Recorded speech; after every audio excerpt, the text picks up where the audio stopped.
بسم الله الرحمن الرحيم. نعم waxaa la oran jiray hal liba xarkasta ma gudato professor macalkay waa ka soo fariyo saaxiibada iyo dhakhtarkay ku xariyo marxagan aan hayno saan u hadli karo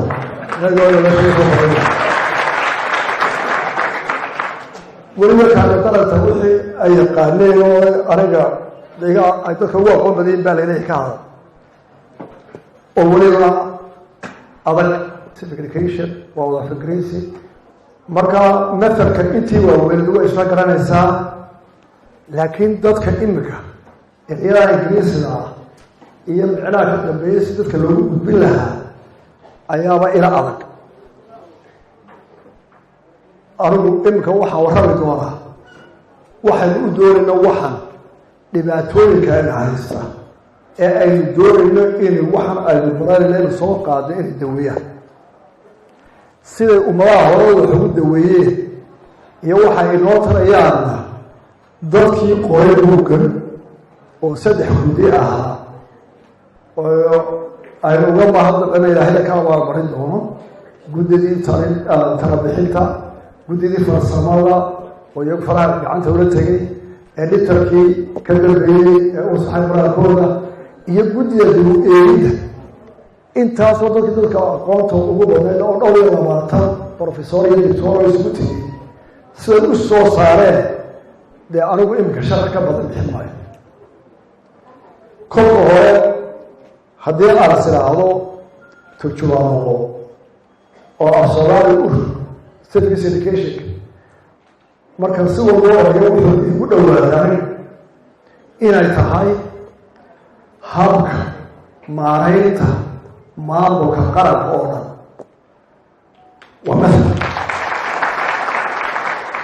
haddana labaa isla raaciseen civic education iyo moral education civic muxuu sidaa erayaa civicka barashada maaraynta waa 3 hore ay saaro erey qulaha Soomaaliya oo lagu tarjumo ugu adkaa oo la heli doona dadka Soomaaliya yaqaan laakiin civic muxuu keenay marka si kale oo soo fudayso waa sharci galbiisa sharci ka dhaxeeya muwaadinka shuruucda siyaasi xuquuqda uu leeyahay iyo xuquuqda isaga uu leeyahay ku leeyahay nuxurka ee civic la sheegay in lagu daayo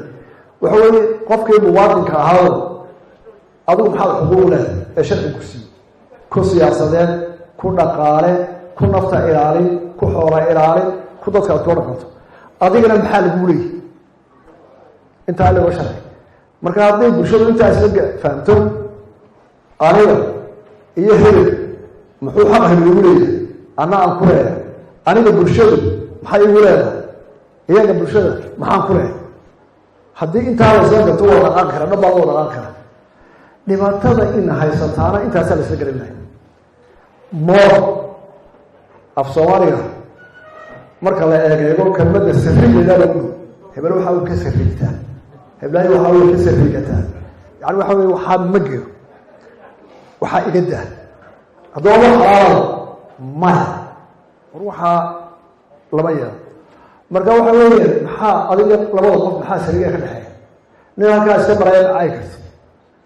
nin halkaas ka maraya ma ceebay karti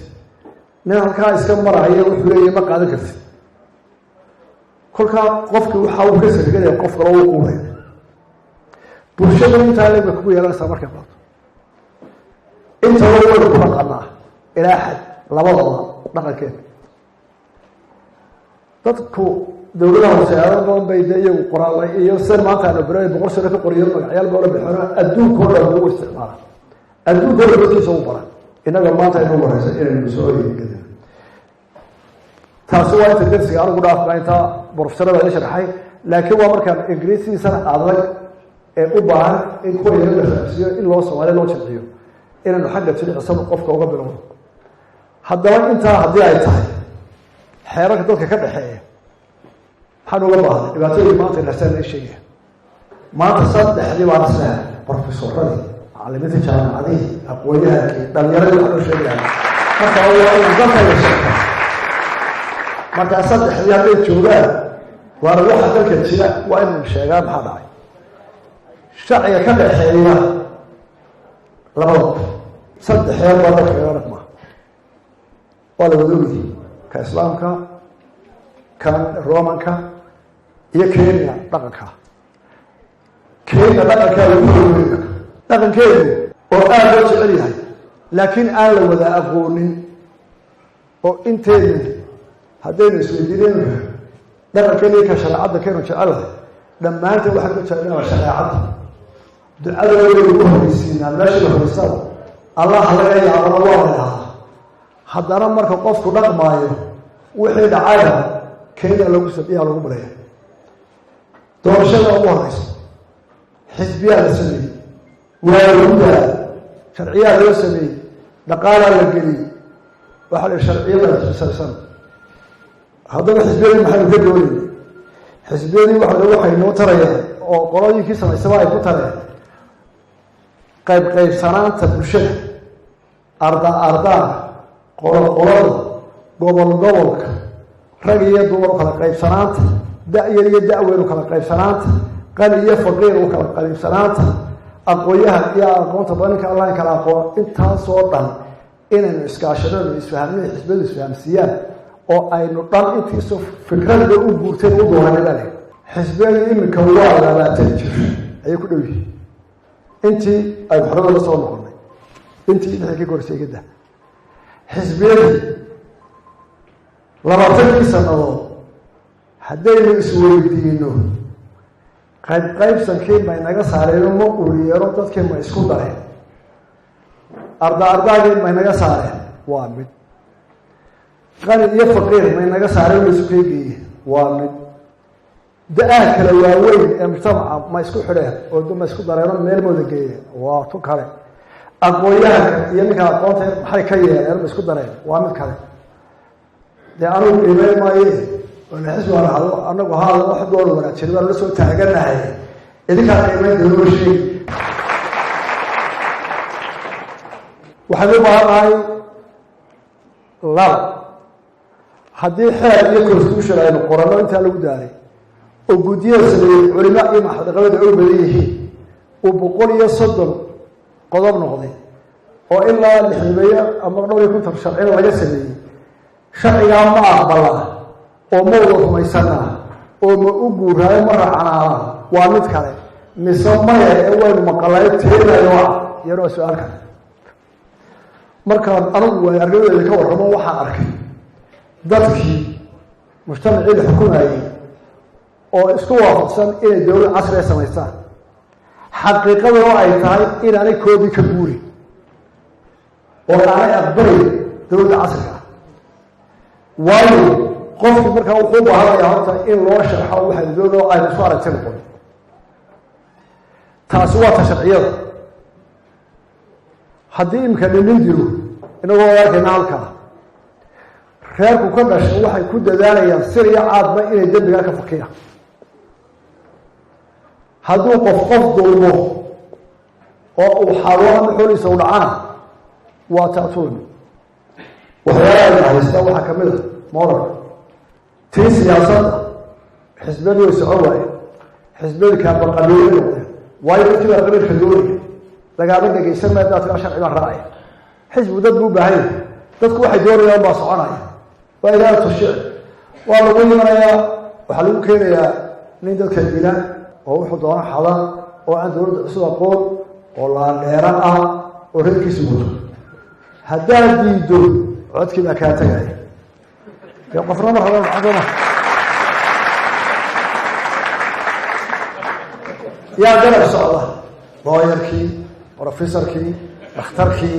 kii atuursoo ka bawda hableena wadaa mushxaradaya lama dili karti hadhow xisbi waa qabeelad baa leeyihi qabeelad baa xaruurisaya waxa anu gobol baa ii sheegay xaqiiqa talaaga u rabay oo baarin la xaliyo waxa loo dooranayo ila maaha in iska jeclaanee 20 jirkii wiil iyo gabadh wuxuu ku dhex jiraa society-ga deetana isagu wuxuu arkaa inay sidaasi sax tahay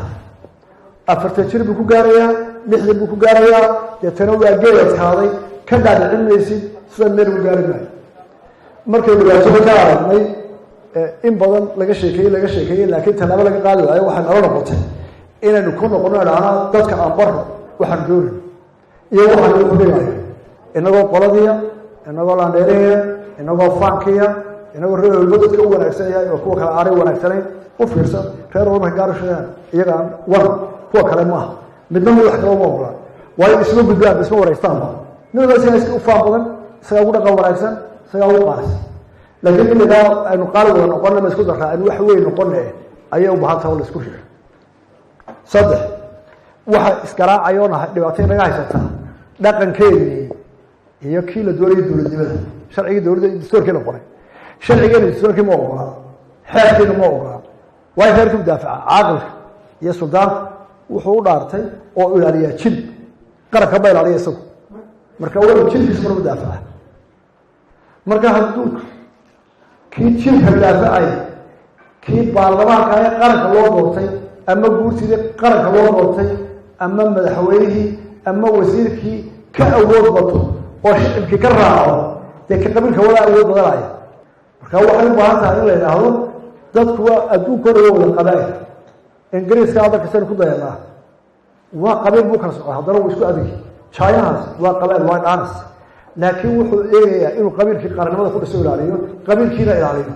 dantiisa ilaaliyo inagu tiibaa weli inaga qasan marxaladda